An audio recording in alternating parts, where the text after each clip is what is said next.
Cheryl Murphy, superstar of Karate World, is with us today on Black Belt Life. Join us. Don't miss this great interview.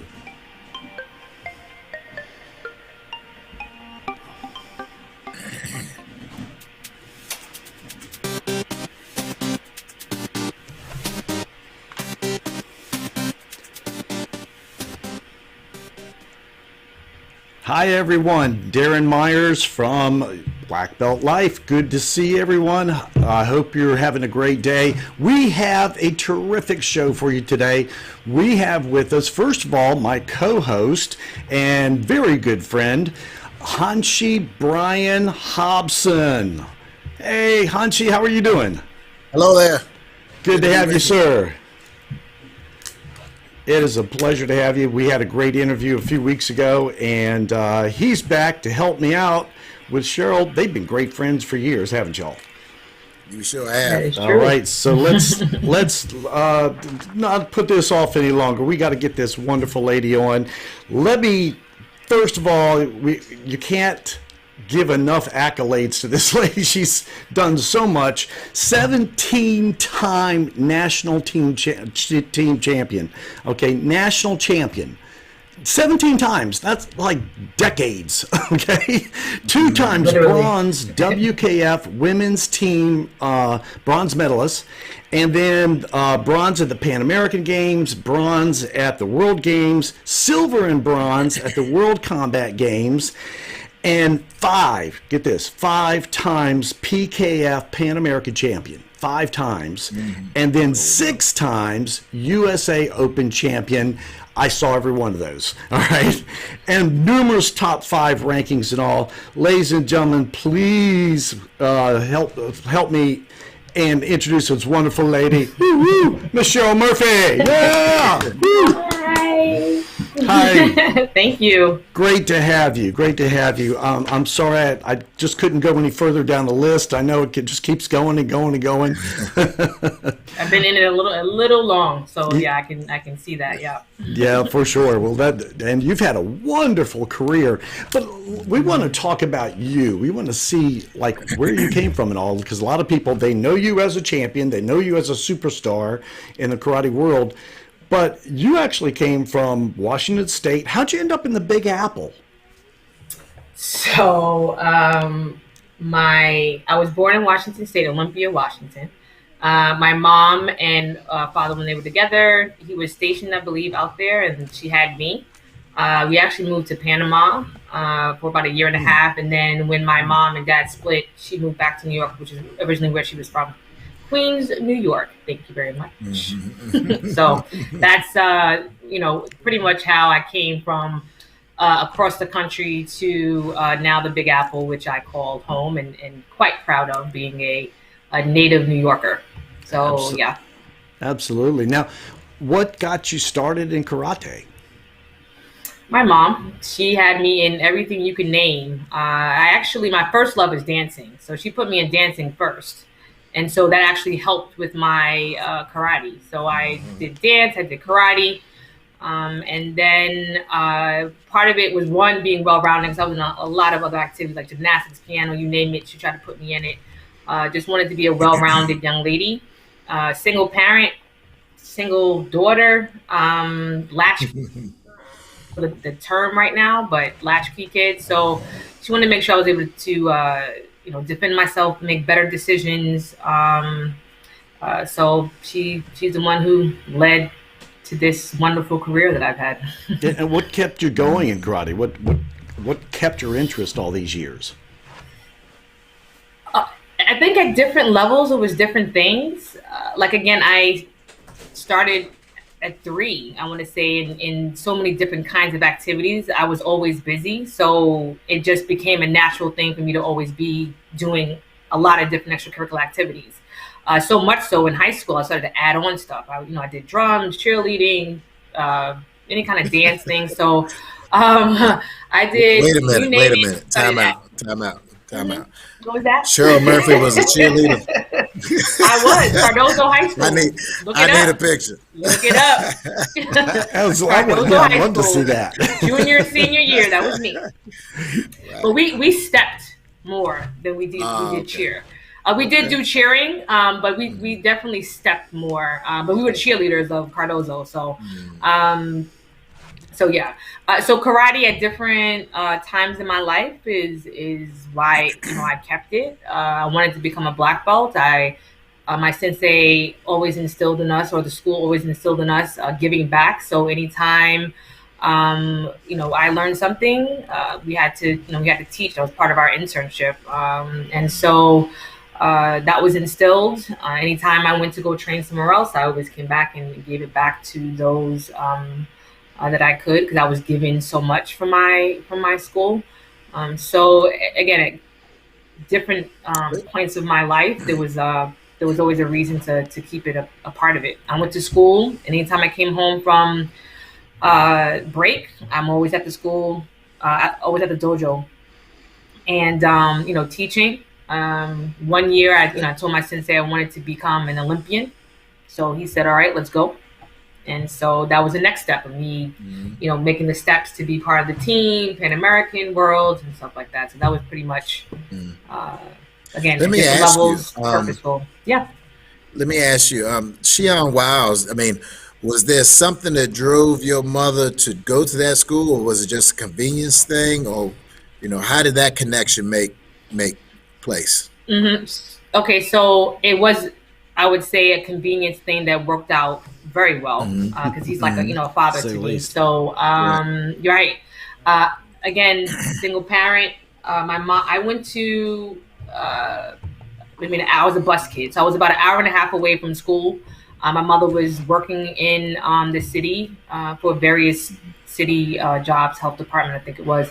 And so I had to figure out how to get from. My mom had to figure out how to get from my elementary school to the YMCA. And then I was at the YMCA for the after school program. There was a gymnastics program, and then there was a karate program.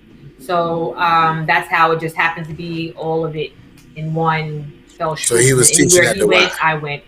He was. So okay, I got you. All right. He was teaching at the Y at the time, yeah. So what do you think was the best thing you got out of it as a kid? For me, it was definitely self-discipline. I had a bit of a chip on my shoulder when I was a kid. Can't imagine. I don't know where that came from. Exactly. So self-discipline, confidence, being able to give back. And that's always been something that I have instilled in whatever I have done since then. And dancing actually did that as well in giving back. And so my mom she was able to find the resources necessary to, fill in things that she may not have been able to, because she was either working, and by the time we saw each other, it was late, and she was too tired, or whatever it is. But she somehow figured it out.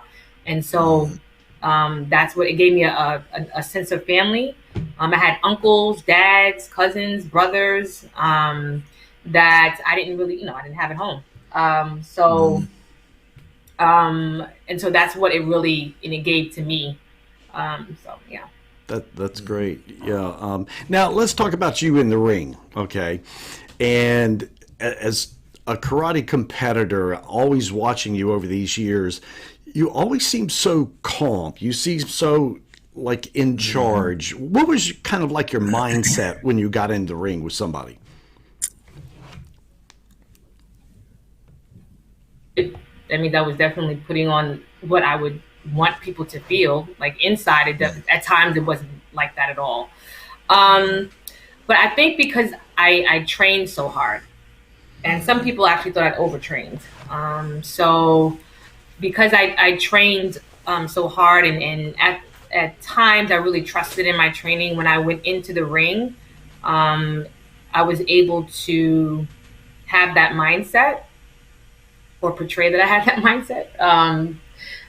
So in going into a match, depending on what it is a lot of self-talk. If I'm really feeling good and confident, it's just a reminder of what I have been doing. And then within that, just strategizing as to who I am fighting. So like nationals, it tend to be the same people. Pan American, the same type, depending on what country they're from.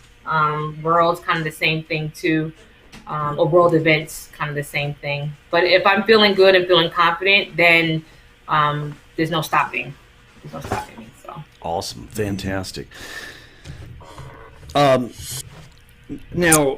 what do you think is your greatest accomplishment in your karate career so far? I want to say there's a couple of them. One, being part of the women's team that made history 2 times in a row. I was able to be a part of that, and proud to be part of. What was that? What was the part that made history? The fact that women's team was able to medal, and then we did it twice. Okay. So first and only team to do that. Yep. And I was blessed to be a part of it 2 times, the 2 times that we were able to do it. So that's definitely a highlight. There was a tournament in, there's a couple of them. We can go on, but there's a tournament in Nicaragua where I almost came back with 3 golds. I didn't miss a match. So I was in open, and I was in my individual, and then I was in team. And I didn't miss a match in any of those divisions. That was a definite good year for me. And there was another time where U.S. Open, I was fighting the current world champions in both my division and Open, and was able to win both divisions. So those are pretty big for me. Yeah. Is there any one thing that eluded you that you really wish you had accomplished in your career? Absolutely.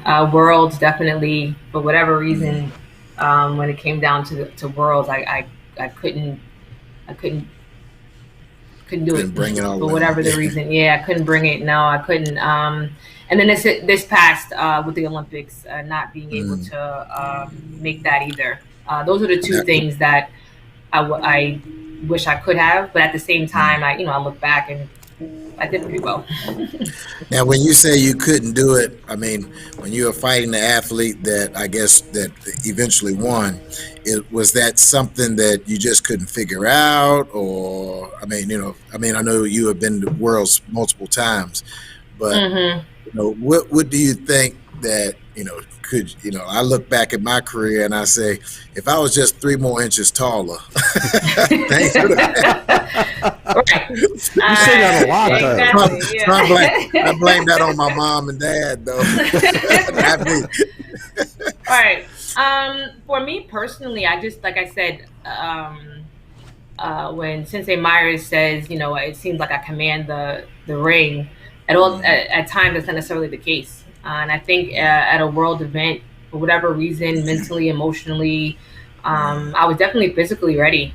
But whatever the reason was, getting over that hump of being at Worlds and being able to do it for myself just didn't come together.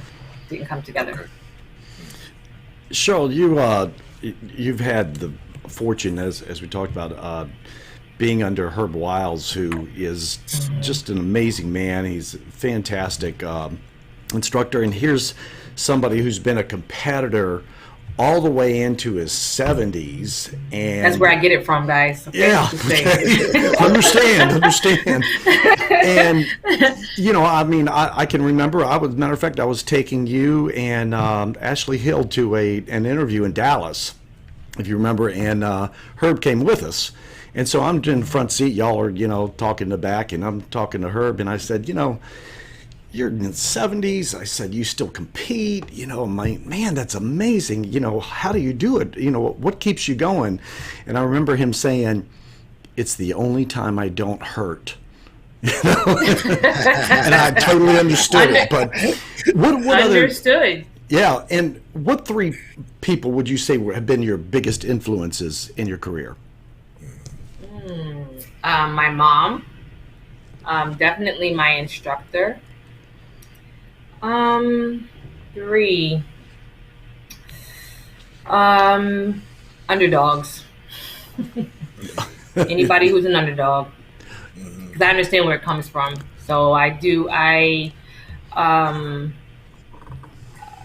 I think I represent what I feel would be an underdog. And so I see other people having that type of struggle. So I feel like if I can do it, and this is so cliche because I see other athletes like Serena or Venus or other athletes, and they'll say the same thing, and it seems very like corny, but if I'm able to accomplish what I have been able to accomplish, and there's definitely some things that could have been better, whether it's from me, whether it's from external variants, but if I'm able to do it, anybody's able to do it.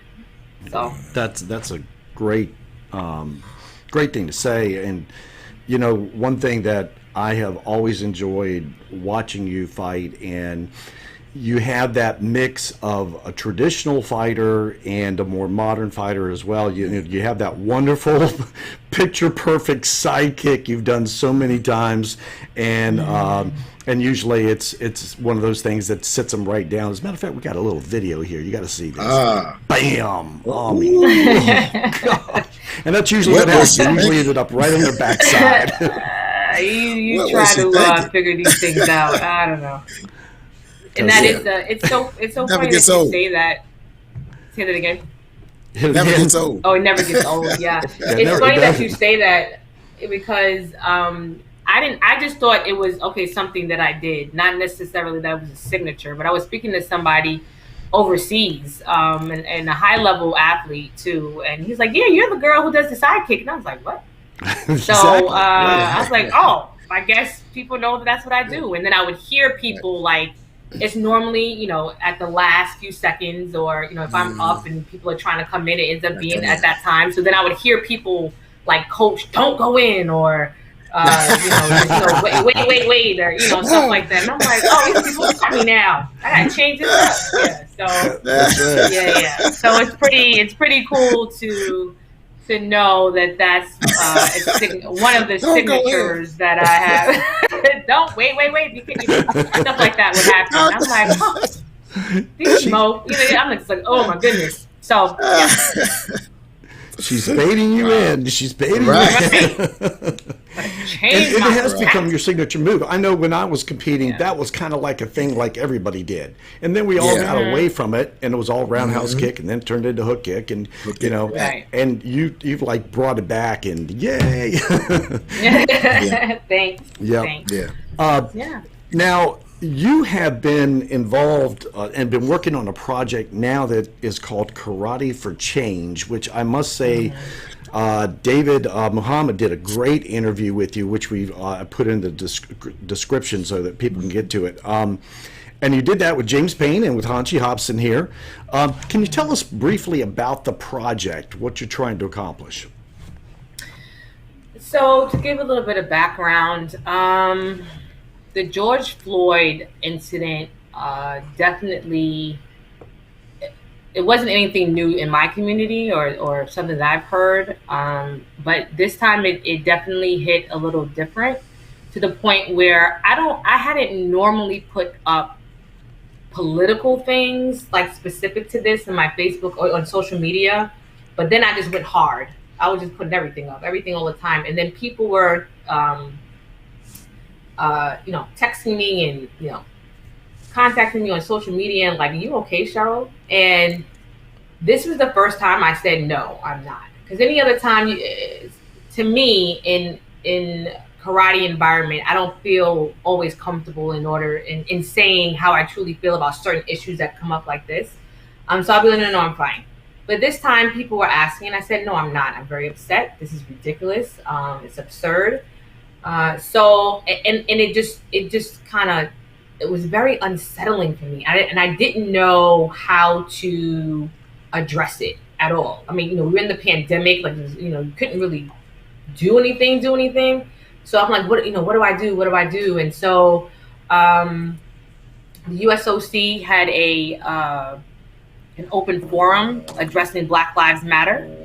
And and I found myself on there with a couple of other athletes, and Sakura, who happened to be on it at the same time. And I'm like, oh, okay. And then we just went through a lot of experiences that people were sharing as athletes, and I just found it to be more soothing. And I feel, and I'm not sure if this was around the same time.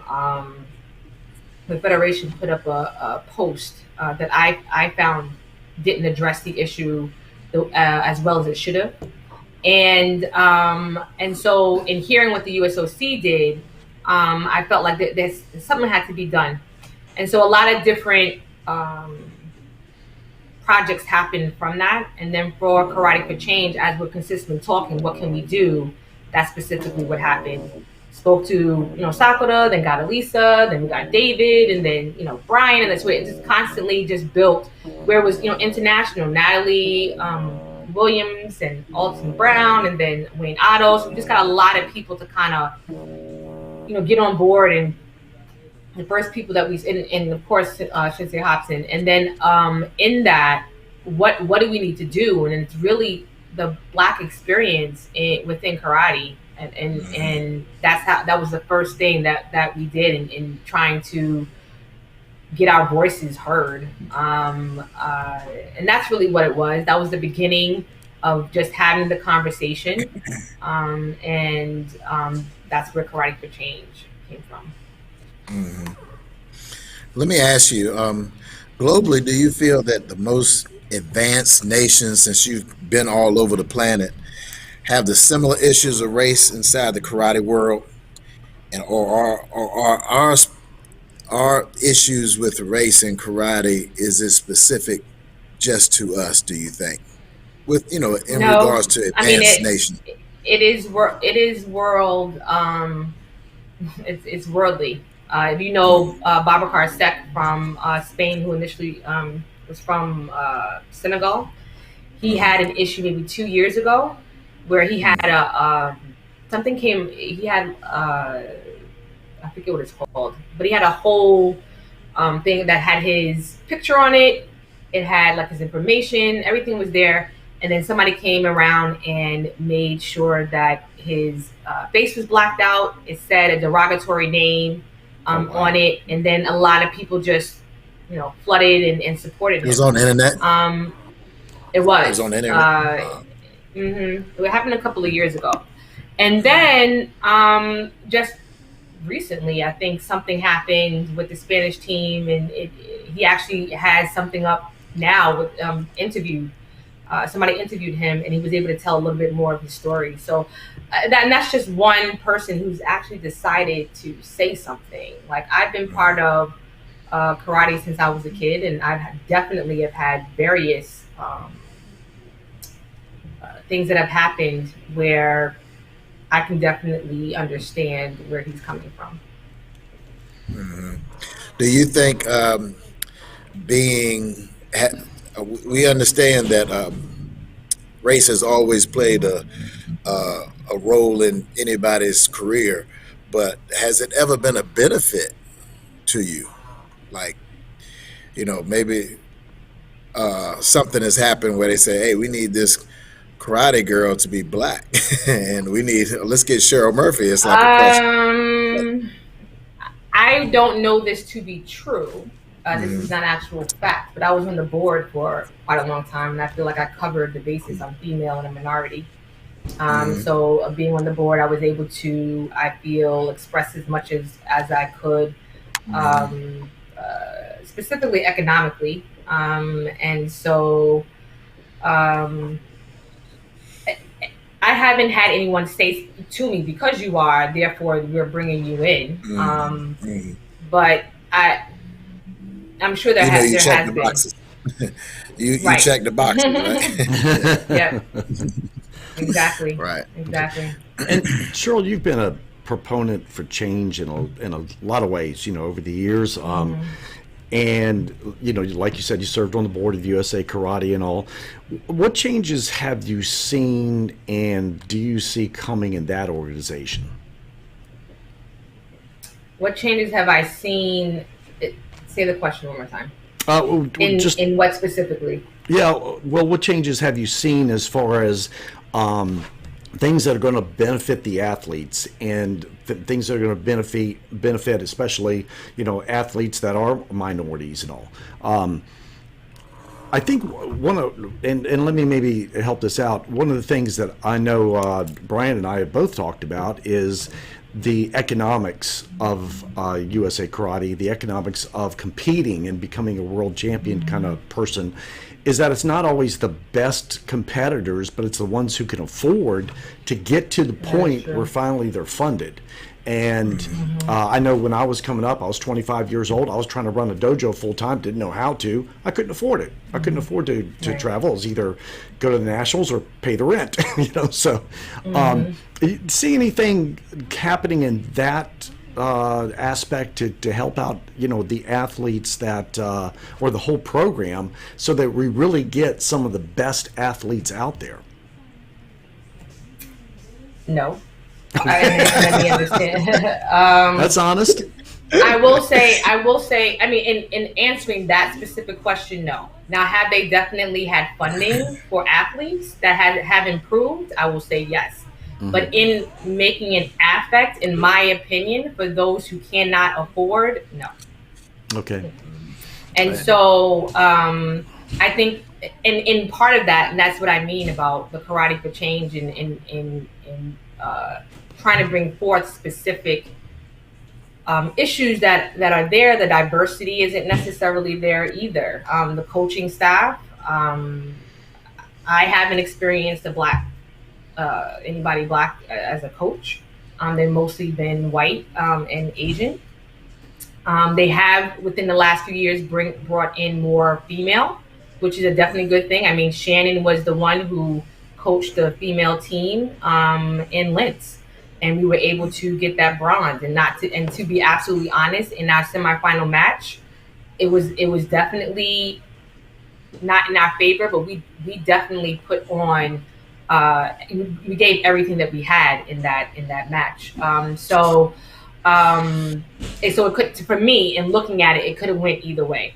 That being said, we were fighting the world champions. That's fine and as well. But Shannon's the one who coached us through to that bronze medal. So there have been some sort of improvements. But if you look at the actual organization as to who is in charge, you're not going to see much diversity, which then people who need to be represented aren't necessarily there. So when you're talking about demographics and economics, then how is that exactly going to be addressed if you don't have a representation of people who have an understanding and can be empathetic, and not just empathetic? Because not that people aren't empathetic, but if you don't have the experience, then what ways are you going to be able to make the steps to make it better? So that's how I feel in answering that question. I hope I answered it. Yeah, great. What do you think we can do, or the USA Karate could or should do, to make it more exclusive for everyone? More, I would say inclusive. So it's more where people feel more. Yes, inclusive. Yeah, more inclusive. One thing I think that needs to happen, there needs to be some sort of a committee that directly deals with diversity, so that now there are steps being made in order to see how we can diversify more, where it doesn't open up doors where other people feel that they are diversified are excluded. And so understanding how to do that would be very important. Even having outreach programs to make sure that karate is reached across everyone and not just a certain group of people. I think we had this conversation in our talk, not just with us, but then also when we had the international conversation, and making sure that we were able to again reach out across the board and then making it more inclusive. Very good, very good. Cheryl, What advice can you give? Because I'm sure there's people watching that are like, man, I want to be like Cheryl Murphy, you know. What advice can you give to young karate students who want to work toward being a champion? Um, One, be your own, whomever you are. There's nobody going to be like a Cheryl Murphy, and I wouldn't want anybody to go through anything that I went through, good or bad, because that was my journey. What I would say is make sure that you have one, listen to your sensei. Trust what your sensei does. From an athlete point of view, you want to make sure that you are surrounded by people who believe in you more than you believe in yourself. Because those are the times that when you're just slightly doubting, they're the ones that are able to get you over that hump. Making sure you train hard. Sometimes train extra hard. I mean, I even heard that Michael Phelps did not have a day off for an entire year of training. And not to say that that's what everybody should do, but understand that's the dedication and sacrifice that he was willing to do. Like I have my nephew with me now. I haven't seen him in a couple of years, and I haven't been able to hang out with my family like that on a regular basis because all of my resources went into me traveling, and I had to ask for people to support and help me, which I'm forever grateful for. So I think those things are really important. Excellent. And I will say, sorry, I just go want ahead. to say too, from the sensei's aspect, and I was blessed that my instructor did this, is to be open to outside sources in order to make sure that your athlete is able to compete with the best of them. I will say that too. Excellent. Yeah. Good advice. Good advice. So now that you're retired from the circuit, right? I mean, is there a comeback? Oh, yes, I am done. Okay. I am not. You're not? I Okay. am done. All right. Yeah, cool. I am not coming back. I'm done. Okay. So what's in the future for Cheryl Murphy? Well, continue with Karate for Change. Actually getting some, outreach programs started as well. I am working, but I just got my certificate in diversity, equity, and inclusion. So I'm looking into getting into that field specifically. And again, trying to make change wherever I can and doing it more, inclusively. And I have a little program. It's little, but we are definitely mighty. Where I'm teaching kids, it's all virtual right now, but they just had their first test with me just recently, and of course everybody was ecstatic. I was probably more ecstatic than they were. I kept checking with the parents. Did they get the belt yet? Did they get the belt yet? They were probably like, all right, Sensei Murphy, enough. But yeah, and in teaching, this is also what has helped me get through the pandemic. I didn't realize how much I missed teaching. And again, it's a little bit different when you're doing seminars, and that's always great. I love sharing my experience. I want to see people, get better. And if I'm, able to give them a little sliver of what, I have learned, and they're able to take something fantastic. But it's a difference when you're teaching and, developing, students. And I absolutely missed it. I get kind of crazy. I'm like, when's class? And then I see them on Wednesday. I teach them Wednesday and Friday, and I see them on Wednesday, and I'm like, oh, hi guys. And then I got to go from that to Sensei Murphy, right? So, but yeah, so, and I'm doing that as well, and hoping to actually grow that. Like I said, I enjoy it so much, it just fills my heart selfishly. But I like teaching them as well. And since you're doing it online, really anybody could join the class, right? From anywhere. Anybody can join the class. So I have 2 kids in the Bronx, 3 kids in Pennsylvania, 1 student in Brooklyn, and 1 student in Queens. So it's pretty much open to. And I want to thank, like I said, one of my best friends. Most of my students are actually her friends. So that's a support for you, But yeah, I'm open to anyone, coming to join us. Like I said, I love doing it. We're having our first class outside the end of July, and that's going to be so exciting. So. What is the Cheryl Murphy legacy that you would like to leave? Is there something that when associated with your name that you want to say, hey, Cheryl Murphy, oh yeah, she is, or whatever? What is that legacy that you want to leave? Oh wow. Most remembered for. Most remembered for Mm-hmm. that I never gave up. Mm-hmm. I didn't accept the status quo. Mm-hmm. I stuck to my guns as hard as it may have been, and I yeah. So it's all of that, Mm-hmm. like Yeah. being the underdog, and we win too. Being you. You Yeah. know, And you Yeah. are that's definitely, really it. There's no there's no other way to say it than that. Yeah. yeah, and you are Is definitely that you, one of a kind. That's for sure. yeah. That's Absolutely. true. We Thank you. we are Thank definitely you. gonna miss you seeing you out on the tatami. Yeah. Oh, thank you. I mean, I I miss mean, it. I'll definitely miss it, but my body won't. My body's like, yeah. yay, great. Yeah. We don't have to. Yeah. My Yeah. goodness, fantastic. Yeah. Don't we get to Yeah. do all that? Yeah. Yeah. Yeah, I he's gonna. remember my first nationals not competing, and I was just sitting up in the stands with shorts on, a polo shirt. My Right. knees didn't hurt. I wasn't Right. hungry. It was so stress free.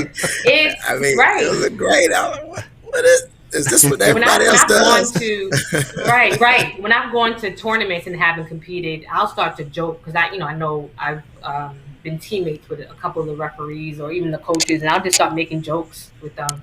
You really call that? Really? That's what we're doing right now? And then of course, so I get to have a little bit of fun, and they're like, afterwards, they're like, Cheryl, I'm like, what? I get to do that now. I get to That's watch right. and Yeah, right. roast you Make a little bit. comments. So Right, right, right, right, what are you doing? That's what you want? All right, well, right, that's how right. you want to do it. Fantastic. Well, So if yeah. somebody wants to get into your class or they want to find out more about Cheryl Murphy or Karate for Change, how do they do that? So the for me specifically, my Instagram is Cheryl Murphy Karate. My Facebook is Cheryl K Murphy. And then for Karate for Change, it's karateforchange@gmail.com. And then you'll be able to find a lot of the videos that we've done, a lot of the discussions that we've had. And I just want to give a shout out to Rashid Booth, who's been doing the editing for all the videos that we've done. And a lot of other people who have moderated as well. I want to say thank you so much for helping out behind the scenes in making this happen, because without the panelists, those who moderated, editing, putting up posters, it definitely wouldn't have happened without you. I know sometimes I can think big in trying to get everything to be more specific. Without them, it definitely wouldn't have happened. So thank you so much. Let me ask you. Great. That's Let me ask you. What has your feedback been that from the Karate for Change? Because I've seen all of them, and I see a lot of views on YouTube. Not a lot of likes. Sometimes they don't have any comments. So have you right. gotten any feedback either way? That's what's interesting. I've gotten feedback and had conversations. Like, people have watched the video, and then now after the video, we're having like an hour and a half conversation about the video. Mm-hmm. So I've gotten nothing but good feedback. I haven't had Mm-hmm. any, and I'm not going to say that. I think one person give some criticism. I'll take it as that into what's being said. I think I was talking about women, and then there was a guy who came on and said, and guys, and I'm like, but this is specifically, it may be Women's Month actually. And I'm like, okay, which, you take it for what it is, and you put it into perspective, and you go along with it. But I personally haven't had any negative feedback. And so, yeah, Good. it would be nice to hear from a lot of different other people, because I have gotten good feedback, just to get some perspective as to what we could do next, what we could do more. But so far it just has it hasn't been any negative not in a negative kind of way, just more criticism.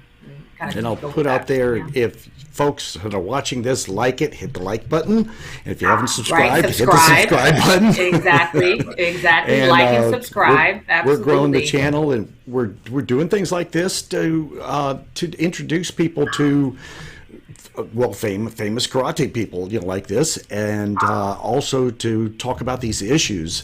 And today's been a great interview. I can't thank you enough. And Brian, you're the man. I'm sitting next to the woman. And you're sitting next to the woman, the person. And most grateful to you. Me. Yeah, thank you.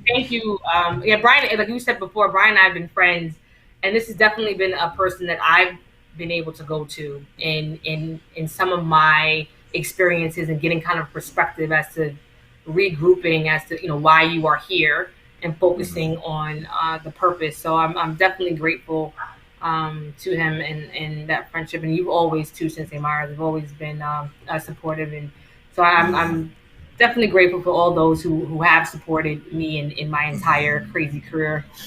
So thank you. Ever need anything, look me up. I'm always there for you. Absolutely. So absolutely. Now, thank you. Next even week, even if you need some money, talk to Mr. Myers. Oh, I got a little bit of change in my pocket.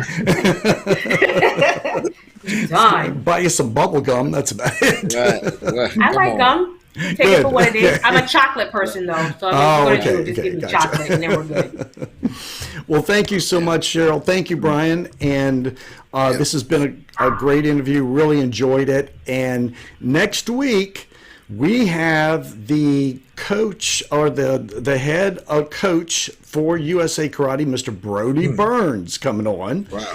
And so that's going to be a fascinating interview, especially after the Olympic trials. And congratulations to Brian Sakura.